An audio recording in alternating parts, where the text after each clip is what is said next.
जय श्री कृष्ण। धार्मिक व्रत कथा में आपका दिल से स्वागत है। आज हम सुन रहे हैं पुरुषोत्तम मास अधिक मास अध्याय। नारद जी बोले, हे तपोनिधि, तुमने पहले पतिव्रता स्त्री की प्रशंसा की, अब आप उनके सब लक्षणों को मुझसे कहिए। फिर सूत जी बोले, हे पृथ्वी के देवता ब्राह्मण, इस प्रकार नारद मुनि के पूछने पर समय प्राचीन मुनि नारायण पतिव्रता स्त्री के लक्षणों को कहा। श्री नारायण बोले, हे नारद, सुनो, मैं पतिव्रताओं के उत्तम व्रत को कहता हूँ। पति कुरूप हो, कुशित हो, व्यवहार वाला हो अथवा सुरूपमान भी हो, रोगी हो, क्रोधी हो, मदपान करने वाला हो, चाहे मूर्ख हो, चाहे अंधा हो, चाहे गूंगा हो, भयंकर हो या गरीबी हो, कुपोषण हो, निंदित हो या दीन हो, अन्य स्त्रियों में आसक्त हो, परंतु सती स्त्री सदा वाणी शरीर कर्म से पति को देवता के समान पूजन करना चाहिए। कभी भी स्त्री पति के साथ कठोर व्यवहार ना करे। बाला हो, युवती हो अथवा वृद्धा हो, परंतु स्त्री स्वतंत्रतापूर्वक अपने घर में भी कुछ कार्य को नहीं करे। अहंकार, काम, क्रोध सर्वदा त्याग कर पति के मन को सदा प्रसन्न करती रहे, दूसरे के मन को कभी भी प्रसन्न नहीं करे। जो स्त्री दूसरे पुरुष की कामना सहित देखी जाने पर, प्रिय वचनों से देने पर अथवा जन समुदाय में स्पर्श होने पर विकार को नहीं प्राप्त होती, तो स्त्रियों के शरीर में जितने रोम होते हैं उतने 1000 वर्ष तक यह स्त्री सुख में वास करती है। दूसरे पुरुष के धन के लोभ देने पर स्त्री पर पुरुष का मन वचन कर्म से सेवन नहीं करती, तो वह स्त्री लोक में भूषण और सती कही गई है। प्रार्थना करने पर भी, बलपूर्वक पकड़ी जाने पर भी, वस्त्र आभूषण आदि से आनंदित होने पर भी जो स्त्री अन्य पुरुष की सेवा नहीं करती, तो वह सती कही जाती है। जो दूसरों से देखी जाने पर नहीं देखती और हंसाए जाने पर भी हंसती नहीं, बात करने पर भी बोलती नहीं, वह उत्तम लक्षण वाली पतिव्रता स्त्री होती है। रूप यौवन से युक्त, गाने नाचने में होशियार होने पर भी अपने अनुरूप पुरुष को देखकर विकार को नहीं प्राप्त होती, वह स्त्री सती है। सुरूपवान, जवान, मनोहर, कमियों को प्रिय ऐसे पर पुरुष के मिलने पर भी जो स्त्री इच्छा नहीं करती, वह महासती कही गई है। पतिव्रताओं को पति के सिवा दूसरा देवता, मनुष्य, गंधर्व भी प्रिय नहीं होता, इसीलिए स्त्री अपने पति का अप्रिय कभी नहीं चाहती। जो पति के भोजन करने पर भोजन करती है और दुखित होने पर दुखी होती है, प्रसन्न होने पर प्रसन्न होती है, परदेश आने पर मेला वस्त्र पहनती है, जो पति के सो जाने पर सोती है और पहले जागती है, पति के मरने पर अग्नि में प्रवेश करती है, जो दूसरे को चित्त से नहीं चाहती, वह पतिव्रता स्त्री सास ससुर में भक्ति करती है और विशेष करके पति में भक्ति करती है, धर्म कार्य में अनुकूल रहती है, धन संचय में अनुकूल, घर के कार्य में प्रतिदिन तत्पर रहने वाली होती है। खेत से, वन से, ग्राम से पति के आने पर स्त्री उठकर आसन और जल देकर प्रसन्न करती है, नित्य प्रसन्न मुख रहती है, समय पर भोजन देती है और भोजन करते समय कभी भी खराब वाणी नहीं कहती। घर में प्रधान स्त्री सदा आसन, भोजन, दान, सम्मान, प्रिय भाषण में तत्पर रहती है। घर के खर्च के लिए स्वामी ने जो धन दिया, उससे घर के कार्य को करके बुद्धिपूर्वक कुछ बचा लिया। दान के लिए दिए हुए धन में से लोभ करके कुछ कोर कसर नहीं करती। बिना पति की आज्ञा के अपने बंधुओं को धन नहीं देती और दूसरे के साथ बातचीत, असंतोष, दूसरे पुरुष के व्यवहार से बातचीत, हंसता और हंसना, अत्यंत रोष और क्रोध को पतिव्रता स्त्री छोड़ देती है। पति जिस वस्तु का पान नहीं करता, जिस वस्तु को खाता नहीं, जिस वस्तु का भोजन नहीं करता, उन सब वस्तुओं का पतिव्रता स्त्री त्याग करे। तेल लगाना, स्नान, शरीर में उपटन लगाना, दांतों की शुद्धि पतिव्रता स्त्री पति की प्रसन्नता के लिए करना चाहिए। हे मुनिवर, तो फिर त्रेता युग से स्त्रियों को प्रति मास रजो दर्शन होता है, तो उस दिन में 3 दिन त्याग कर घर कार्य के लिए शुद्ध होती है। प्रथम दिन चंडाली, दूसरे दिन ब्रह्मा घातनी और तीसरे दिन रजकी और चौथे दिन शुद्ध होती है। स्नान, शौच, गाना, रोदन, हंसना, सवारी पर चढ़ना, मालिश, स्त्रियों के साथ जुआ खेलना, चंदन लगाना, विशेष करके दिन में शयन, दातुन करना, मानसिक अथवा वाचिक मैथुन करना, देवता का पूजन करना, देवताओं को नमस्कार और रजस्वला स्त्री नहीं करे। रसवाला का स्पर्श करके उनके साथ बातचीत भी नहीं करना चाहिए।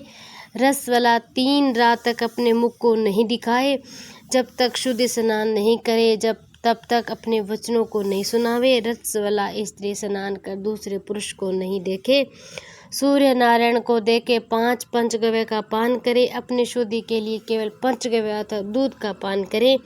श्रेष्ठ स्त्री कहे हुए नियम में स्थित रहती है। यदि स्त्री गर्भवती हो जाए तो नियम पर तत्पर रहे, वस्त्र आभूषण अहंकार अलंकृत रहे, पति के प्रिय में रतनपूर्वक तत्पर रहे, प्रसन्न मुख रहे, अपने धर्म में तत्पर रहे, शुद्ध रहे, अपनी रक्षा कर विभूषित रहे, वास्तु पूजन में तत्पर रहे और खराब स्त्रियों के साथ बातचीत बिल्कुल ना करे, शुभ की हवा शरीर में न लगे आदि का संगत ना करे, दूसरे के द्वारा भोजन गर्भवती स्त्री न करे, भदी चीज को न देखे, भयंकर कथा को न सुने, गरिष्ठ अत्यंत उष्ण भोजन न करे, अर्जिन न हो तो ऐसा भोजन न करे। इस विधि से रहने पर पतिव्रता स्त्री श्रेष्ठ पुत्र को प्राप्त करती है। गर्भ गिर जाए अथवा सत्तम हो जाए तो अपने गुणों के हीन दूसरी शोध की निंदा नहीं करें। ईर्ष्या राग से होने वाले आदि के होने पर भी शोध स्त्री परस्पर अप्रिय वचन को न कहना चाहिए। दूसरे नाम का गान न करे, दूसरे की प्रशंसा न करे, पति से दूर वास न करे किंतु पति के समीप में वास करे, पति के कहे अनुसार स्थान में पृथ्वी पर पति के सामने मुख करके वास करे, स्वतंत्रता पूर्वक दिशाओं को न देखे, दूसरे पुरुष को न देखे, विलास पूर्वक पति के मुख कमल को देखे, पति से कहे जाने वाली कथा को आदर पूर्वक सुने और पति के भाषण के समय समय स्त्री बातचीत न करे। रति में उत्कंठा वाली स्त्री पति के बुलाने पर शीघ्र रति स्थान को जाए और पति के उत्साह पूर्वक गाने के समय स्त्री प्रसन्नचित्त से सुने और गाते हुए पति को देखकर स्त्री आनंद में मगन हो जावे। पति के समीप चंचल चित्त से व्याकुल नहीं उठे और कलह के योग होने पर भी पति के साथ स्त्री कलह न करे। पति से भ्रमित होने पर निंदा की जाने वाली, ताड़ित होने पर पतिव्रता स्त्री दुखित होने पर भी भय छोड़कर पति को कंठ से लगाए, ऊंचे स्वर से रोदन न करे, पति को कोसे नहीं और स्त्री अपने घर से बाहर भाग कर न जाए। यदि बंधुओं के यहाँ उत्सव आदि जाए तो पति की आज्ञा लेकर ही जाना चाहिए। अधिक समय तक वास न करे। पतिव्रता स्त्री अपने घर को लौट आना चाहिए। पति के विदेश यात्रा के समय अमंगल वचन को नहीं बोलना चाहिए। निदेश वचन से मना न करे, उस समय रोदन न करे। पति के देशांतर जाने पर नित्य उपटन न लगाए। जीवन रक्षा के लिए स्त्री निंदित कर्म को न करे। सास ससुर के पास शयन करे, शयन अन्य स्थान पर शयन न करे। प्रतिदिन प्रयत्न पूर्वक पति के समाचार की खोज लेती रहे। पति के कल्याण समाचार मिलने के लिए दूत को भेजे और प्रसिद्ध देवताओं के सामीप्य मांगलिक याचना करे। पति के प्रदेश जाने पर पतिव्रता इस प्रकार कार्यों को करे। अंगों को न धोना, मलिन वस्त्र को धारण करना, तिलक न लगाना, आंजन न लगाना, सुगंधित पदार्थ माला आदि का त्याग, नख बाल का संस्कार न करना, दांतों में आदि न लगाना, उच्च स्वर से हंसना, दूसरे से हंसकर बात न करना, उच्च व्यवहार ही करते रहना चाहिए और घर में कार्यों को करके हल्दी लेपन शुद्ध जल से शरीर को शुद्ध करके स्वच्छ श्रृंगार करना चाहिए। खिले हुए कमल के समान प्रसन्न मुख होकर पति के समीप जाना चाहिए। स्त्री के इस व्यवहार से युक्त और मन वचन शरीर से युक्त स्त्री पति से बुलाए जाने पर घर कार्यों को छोड़कर शीघ्र पति के पास जाए और कहे बिना ही उनका कार्य करे। अधिक समय तक खड़ी न होए, द्वार का सेवन न करे।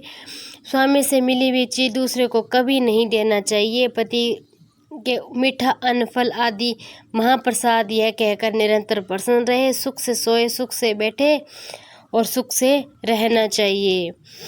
उल नख झाड़ू पत्थर यंत्र टहली, पतिव्रता कभी भी न बैठे। तीर्थ में स्नान की इच्छा करने वाली स्त्री पति के चरण जल को पीवे। और स्त्री के लिए शंकर से भी अथवा विष्णु भगवान से अधिक पति को कहा गया है। जो स्त्री पति का वचन न मानकर व्रत उपवास नियम को करती है, वह पति की आयुष का हरण करती है और मरने के बाद नरक को जाती है। किसी कार्य के लिए कहे जाने पर जो स्त्री क्रोध कर पति के प्रति जवाब देती है, वह ग्राम में कुतिया होती है और निर्जन वन में विचरण करती है। स्त्रियों के लिए एक उत्तम नियम कहा गया है, स्त्री सदा पति के चरणों का पूजन करके भोजन करे। जो स्त्री पति का त्याग कर अकेली मिठाई खाती है, वह वृक्ष के घोंचरे में सोने वाली क्रूर उल्की होती है। और स्त्री पति का त्याग करती है, वह अकेली एक हाथ में फिरती है।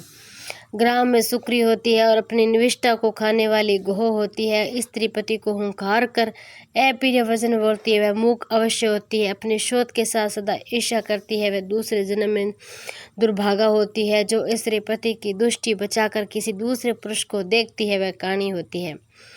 विमुखी होती है, कुरूप होती है। जो स्त्री पति को बाहर से आया हुआ देखकर जल्दी से जल आसन तांबूल व्यंजन पैर को दबाना आदि नहीं करती, प्रिय वचन नहीं बोलती, सेवा नहीं करती, वह स्त्री पतिव्रता नहीं होती है। पति देवता, पति गुरु, पति धर्म तीर्थ व्रत है, इसीलिए सबका त्याग कर एक पति का पूजन करना चाहिए। जिस तरह जीवन से हीन देह क्षण में अशुद्धि, इस प्रकार पति से हीन स्त्री अच्छी तरह स्नान करने पर भी सदा अपवित्र। सब अमंगल वस्तुओं की अपेक्षा विधवा स्त्री अत्यंत अमंगल। विधवा स्त्री के दर्शन कभी भी कार्यसिद्ध नहीं होते। आशीर्वाद को देने वाली एक माता को छोड़कर दूसरी स्त्री आशीर्वाद को स्पर्श समान त्याग देना चाहिए। और ब्राह्मण लोग विवाह के समय कन्या से इस प्रकार कहलाते हैं, पति के जीवित तथा मृत दशा में सहचार ने, इसीलिए अपनी छाया के समान पति का अनुगमन करना चाहिए। और इस प्रकार पतिव्रता स्त्री को भक्ति से सदा पति के अनुकूल होकर रहना चाहिए। जिस प्रकार स्पर्श को पकड़ने वाला बलपूर्वक बिल स्पर्श सांप को निकल लेता है, उसी प्रकार सती स्त्री यमदूत से छुड़ाकर अपने पति को स्वर्ग ले जाती है। यमराज के दूत दूर से ही पतिव्रता स्त्री को देखकर पाप कर्म करने वाले उसके पति को छोड़कर भाग जाते हैं। जितनी अपने शरीर में रोम की संख्या होती है, उतने 10 कोटि वर्ष प्रयत्न पतिव्रता स्त्री पति के साथ रमण करती हुई स्वर्ग सुख को भोगती है। दुष्ट व्यवहार वाली स्त्रियां शील का नाश कर दोनों कुलों को डुबा देती है और इस लोक और परलोक में दुखित रहती है। यदि देव वश पति के पीछे पति का अनुगमन नहीं करती, उस दशा में शील रक्षा करनी चाहिए, क्योंकि शील को तोड़ने से नरकगामी होती है और स्त्री दोष से पिता और पति स्वर्ग से गिर जाते हैं। विधवा स्त्री का कबरी बंधन पति के बंधन के लिए होता है। विधवा स्त्री सर्वदा शील बालों से मुड़ा देवे और एक बार भोजन करें, कभी भी दूसरी बार भोजन न करे। खाट पर सोने वाली विधवा स्त्री अपने पति को नीचे गिरा देती है, इसीलिए पति के सुख के लिए पृथ्वी पर सोना। अंगों में उपटन न लगावे, तांबूल को न खाए, सुगंध का सेवन विधवा न करे। प्रतिदिन कुछ तिल जल से पति को तर्पण करे। पति के पिता तथा उनके पिता का नाम गोत्र कहकर तर्पण करे। सदा श्वेत वस्त्र धारण करे, ऐसा न करने से रोर नरक को जाती है। इस प्रकार नियम से युक्त विधवा स्त्री पतिव्रता है। और श्री नारायण बोले कि लोकों में सब देवताओं में पति के समान कोई देवता नहीं। जब पति प्रसन्न होते हैं तो समस्त मनोरथ को प्राप्त करते हैं। यदि पति कुपित होते हैं तो समस्त कामनाएं नष्ट हो जाती है। उस पति के से संतान, विविध प्रकार के भोग, शैया, आसन, अद्भुत प्रकार के भोजन, वस्त्र, माला, सुगंधित पदार्थ, इस लोक और स्वर्ग लोक में विविध प्रकार के यश मिलते हैं। राधे राधे।